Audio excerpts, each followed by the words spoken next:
मैं हूं आपके साथ साहिबा सिंह। खबर की शुरुआत करेंगे।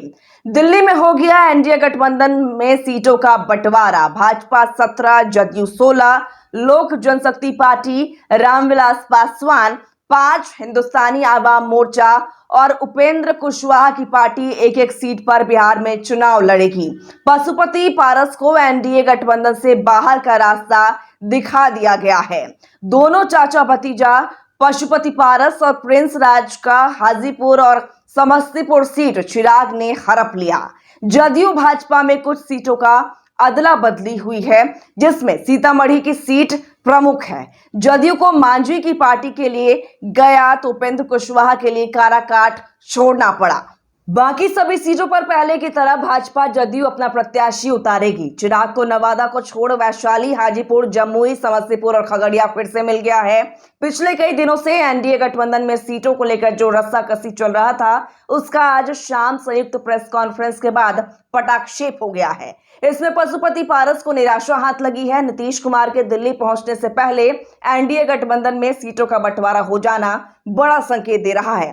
पशुपति कुमार पारस को उम्मीद थी कि मुख्यमंत्री नीतीश कुमार जरूर कुछ हमारे लिए दिल्ली में भाजपा शीर्ष नेतृत्व के सामने वकालत करेंगे, लेकिन ऐसा कुछ नहीं हुआ।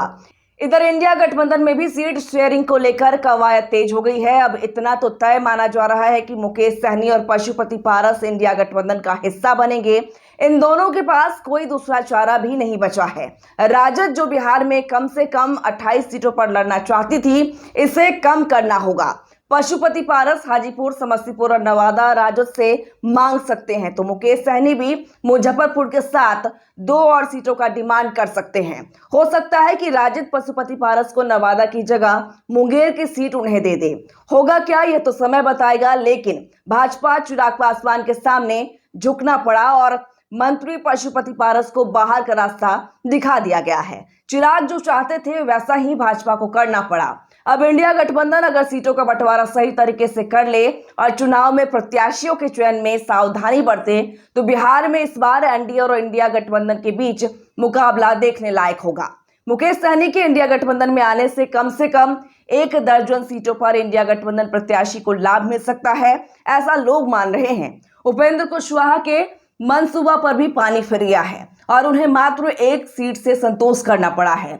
एनडीए गठबंधन के नेताओं का कहना है कि 2 से 3 दिनों के अंदर एनडीए गठबंधन प्रत्याशियों की घोषणा कर देगी।